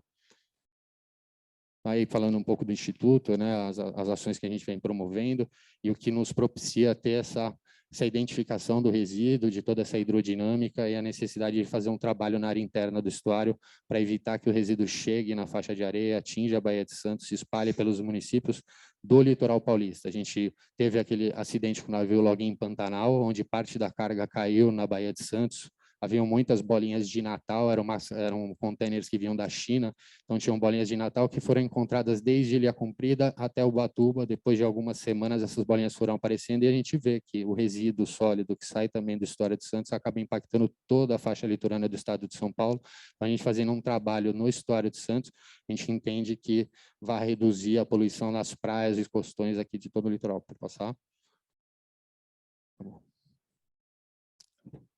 Aí, algumas contribuições a gente teve na elaboração junto com o professor Turra, do plano de monitoramento e avaliação do lixo no mar. Pode passar.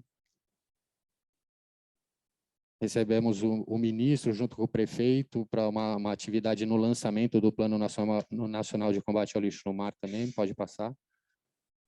Aí algumas consultorias de conteúdo que a gente frequentemente dá para a imprensa, né, falando sobre essa problemática, pode passar. Pode passar.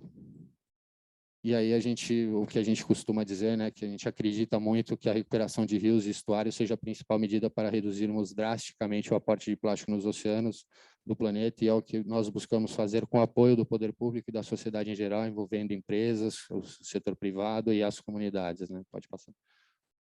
Obrigado.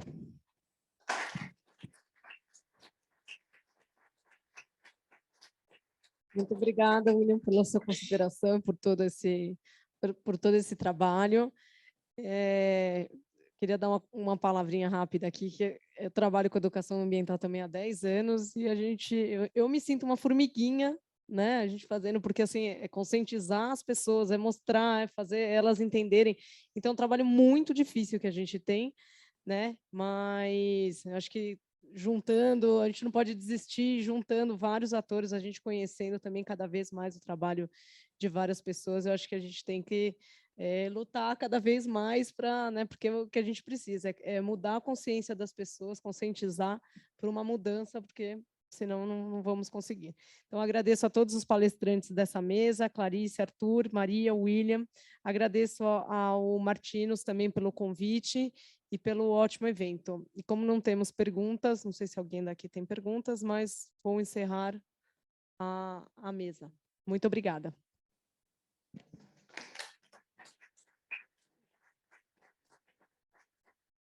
Então, vamos para o café. Eu proponho que, para que sejamos bem rápidos, se não atrase mais ainda o seminário, que a gente pegue o café lá e venha tomar aqui na sala.